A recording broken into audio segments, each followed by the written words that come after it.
Welcome back to another episode of Yachting Unplugged. Welcome to May. Can you believe it? It's amazing already. It just seems like the year started last week. I cannot believe it, but we are shooting here at beautiful Fort Lauderdale, Florida at the iconic Las Olas Marina. We have some really exciting news to share that Ocean Prime is open. We are in the terrace area. It's a little early right now. It's about 8 a.m., but still, it is a very successful chain that is 20 locations deep. This is their 20th location here in Fort Lauderdale, and we couldn't be happier to have Ocean Prime. So welcome to Fort Lauderdale, Ocean Prime. And it's right here at the new Las Olas Marina as well. So, Yes. you know, what a nice embellishment to this beautiful waterfront facility. No, it really is. There's some great views. You've got the Las Olas Bridge, and you've got, obviously, all these beautiful yachts here. I mean, what is there not to like about all this? This is the lifestyle of South Florida. We definitely love being here, and we love to bring our programs to you from this beautiful location in the world. Yeah, Absolutely. Well, we have the Erwin show going on right now. It is always something that is great to look forward to. I think there's like eight, it's a tour of like 8 iconic destinations across the country. And it really is a tribute to our services. Well, no question about it. And if you've ever watched the Fort Lauderdale Erwin show, incredible. These jets are flying over the ocean on this beautiful waterfront areas here. I was just going to warn everybody that there could be a moment in this broadcast where all of a sudden things get loud. Never know. I might be scary, and we also have Formula One going on in South Florida. So it is a power-packed weekend. There's something to do here anywhere you go, whatever you like. Well, speaking of power, I want to actually talk about some new power changes that are going on in the industry. We have a few CEO changes and some movers and shakers. So let's start off with one of my mentors, who I have been really honored to be mentored by him, and his name is Bill Yeargin. He's been with Correct Craft for many years, and Bill announced this week that he is resigning and seeking a new stage of his life. Something, and he's a very acclaimed writer and author. I've read many of his books. My favorite is The Education of a CEO. So check out Bill's books. They're great. He believes in stewardship, and all about serving not only his people, but the community that his businesses are in. Doing well for others. And of course, Bill's going through something that I think you and I both relate to, which is reinvention. Yes. Reinvention of ourselves personally, reinvention of our careers. And it's it's scary, but it's also liberating when you do it. No, I mean, I commend him for that. I think we've talked many times, Bill and I, and he really wants to get into writing, and that man can spit books out quicker than anyone I know. Should pay attention to that. I know. And we also have, Correct Craft, as many of you know, this is their 5th CEO.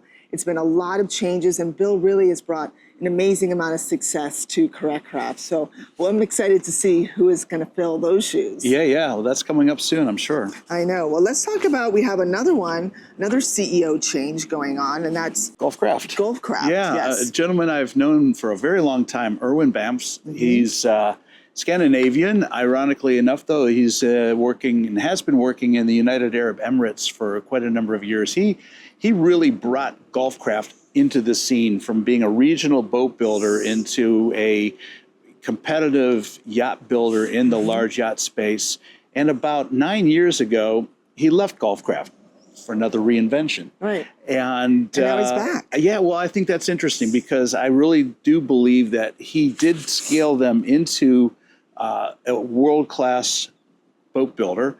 And I think they're at that point in their business career where they needed a guy like him to come back in and push it to the next level. So Erwin, welcome back to Golfcraft. I think you're going to make a difference. Exactly. And of course, you're back in the Emirates, and I know you like that. In the press release, he talked about how he's going to focus on innovation and really going into mature growth markets. Yes. What do you think that means? Well, he's going to try to be, I think, a little more competitive here in the States and probably looking at other parts in the Americas as well as Asia's blooming. Asia's really a market that's been underappreciated, underdeveloped. Yes. So I'm guessing because they're a location in the world where they build these boats, they'll be looking at Malaysia and Singapore and other areas, Australia, where their products can get to market easy and are probably, appreciated.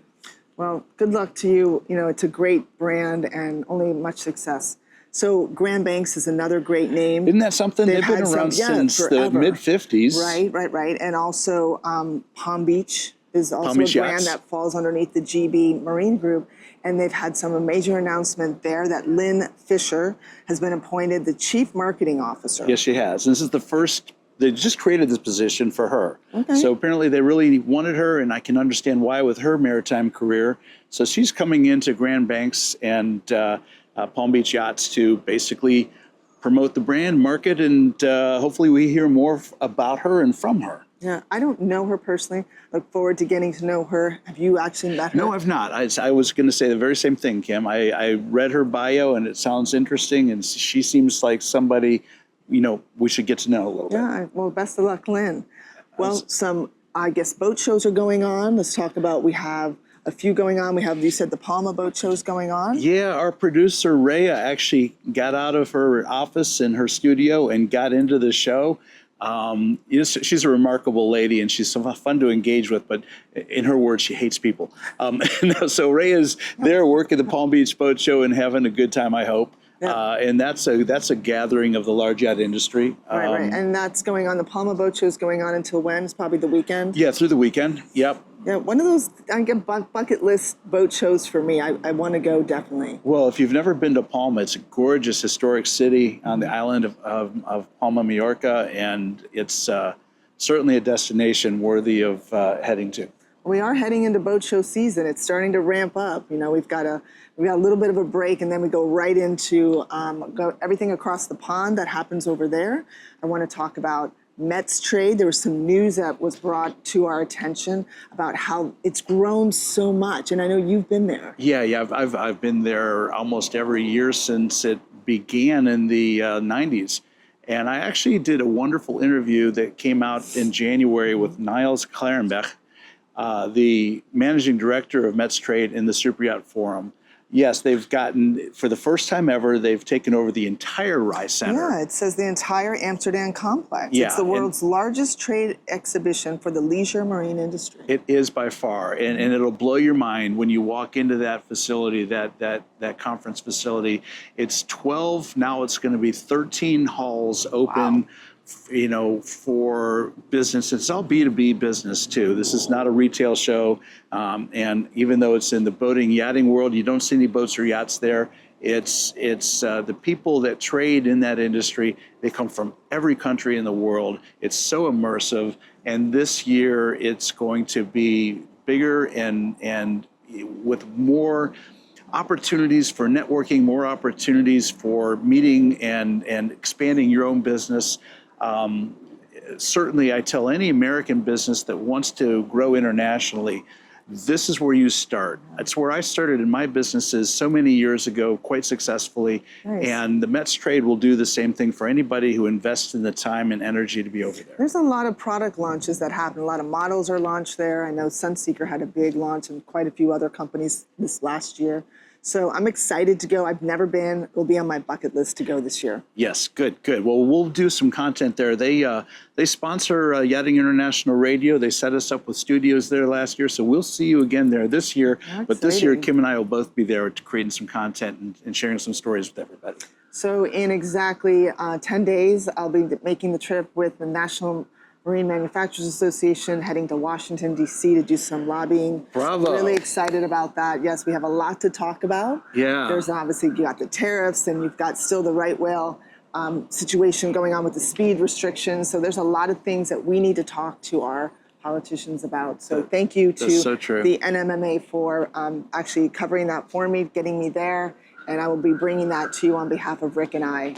And hopefully next year you'll be going with me. I intend to, no question about it. Yeah. So did I tell you about Savannah? No, you did not. Have you been to there lately? Not recently, no. Oh my goodness, Savannah is such a cool city, historic city. I just spent the week, Tristan and I were up there with the United States Super Yacht Association, USSA.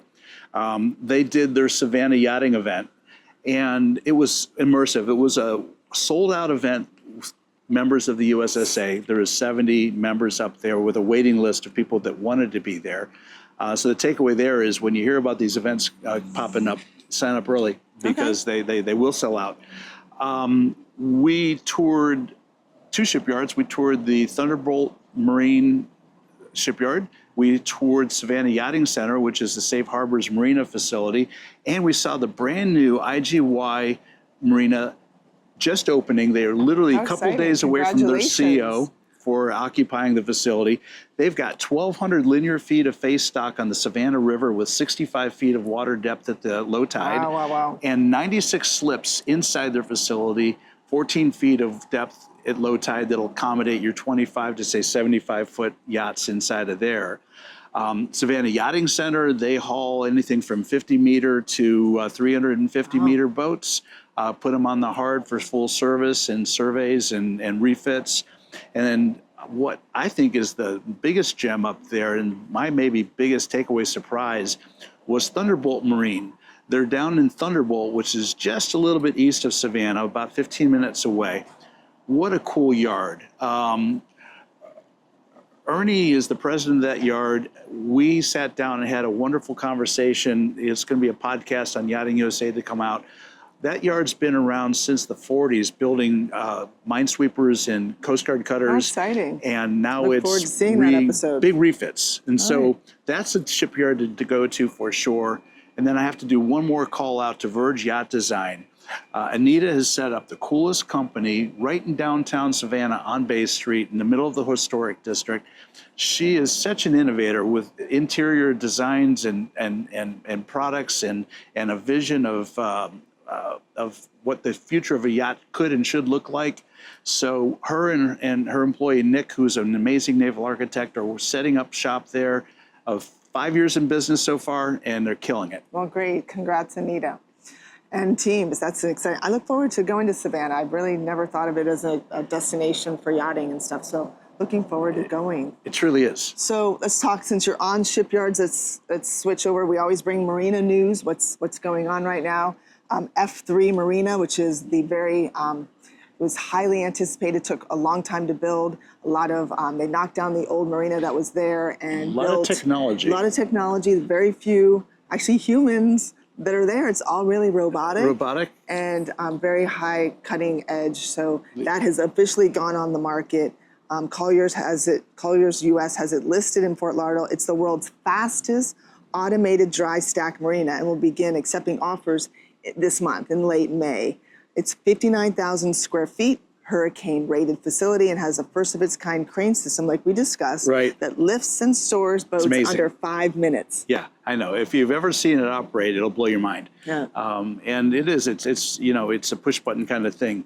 It takes you from the water to your designated slip, less than 5 minutes, which, when you look at that building, it's huge. We watched it being built over the years, and you think about all the boats that are in there. My biggest concern initially was like, boy, do I want to put my boat in there and have to wait hours and hours and hours to get it on a busy weekend? When they can pull them out in 5 minutes, it tells you everything you need to know. Well, you need to know also about, there's a really unfortunate situation that's happened. Let's switch over to the west coast of Florida. Where I grew up. Where you grew up, and obviously there's a very influential businessman that had an unfortunate accident on his 37-foot center console.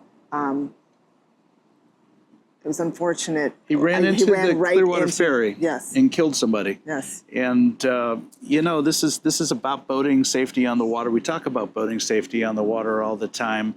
And not only did he hit the ferry, cause a lot of damage, injured a lot of people, and one person unfortunately lost their life, but he left the scene of the accident. And that's something that's just not cool. Not acceptable, yeah. No.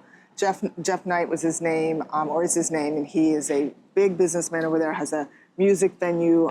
Janice Landing. I've been to many concerts there, downtown St. Petersburg. Yeah, and it's not the first boating incident he's had. No. He's had another incident that happened, as well as some other things going on. So, back to boating safety. I was just going to ask you, do you think Jeff should take the Florida Safe Boating course? I think he should. I think he should. And he should hire like how-to boating, or at the helm, or some captain, even on a 37-foot boat. Yeah. I'm guessing that it was a night out, and we all have those.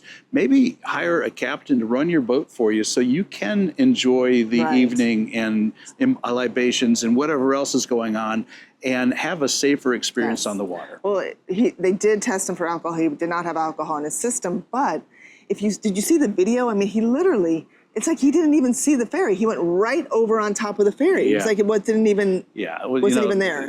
We see that kind of stuff all the time. Even during the daytime, you watch boat and all of a sudden it makes a quick veer away and you realize it just is a near miss you observe because people don't always pay attention. You know, there's so many distractions when you're on the water, and that's why it's really important to have someone designated at the helm who is there to run the boat and not everything else that happens on these boats. No, I couldn't agree more. And, you know, boating safety, we see it. If you're not following Wavy Boats or Qualified Captain or any of those, you know, sites, you'll see firsthand what happens when you do not educate yourself and you do not hire someone on the water that can really educate you on how to correctly operate a vessel. But it's not just about textbook. No, don't be those people. So talking about boating safety, and we are in May. We started the show talking about that we're already in May, and we're just a couple weeks away from the start of hurricane season here in South Florida. And so this is a reminder to now start thinking about your hurricane plan. The larger yachts, for the underwriters, you've got to have an established hurricane plan that you submit to your insurance company and is approved. Typically, you'll have a marina facility or a hurricane hole or someplace, and you've made these arrangements ahead of time. Sometimes you pay a fee to have a space to bring your boat, so when a named storm happens, you can take the boat someplace safe. But even if you got a small boat, Kim, you should have a plan. You should know where you're going to bring the boat. If you can leave it at your dock and know how to tie it up appropriately. Yes, super important. Yeah. There's a yacht management company, get your hurricane plan to your insurance company.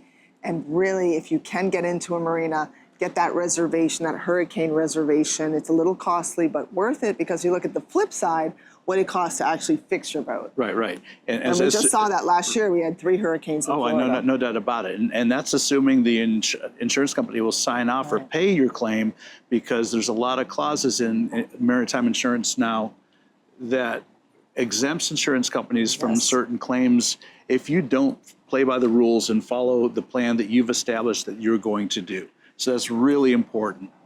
Well, I couldn't agree more. So as I say, always boat smart from the start. From the start. Absolutely. Well, I think we've covered all the major news in boating and yachting. I think so. I hope you guys are enjoying our weekly broadcast. We are making it a point, Rick and I, to meet on every weekend and get this news to you on Monday. If you do have any newsworthy information, reach out to either one of us. Rick Thomas, Kim Sweers, the boat boss. Find us online or shoot us emails. Text messages, pigeon, whatever form of communication works, we normally respond pretty quickly. Exactly. Like, share, and definitely follow us every week. See you next Monday on Yachting Unplugged, and don't forget to always boat smart from the start. And whatever you do, live, work, or play, just get on the water, because there's nothing better than lifestyle on the water. Absolutely. Take care, everyone. Now, Kim, you ready to go watch an air show?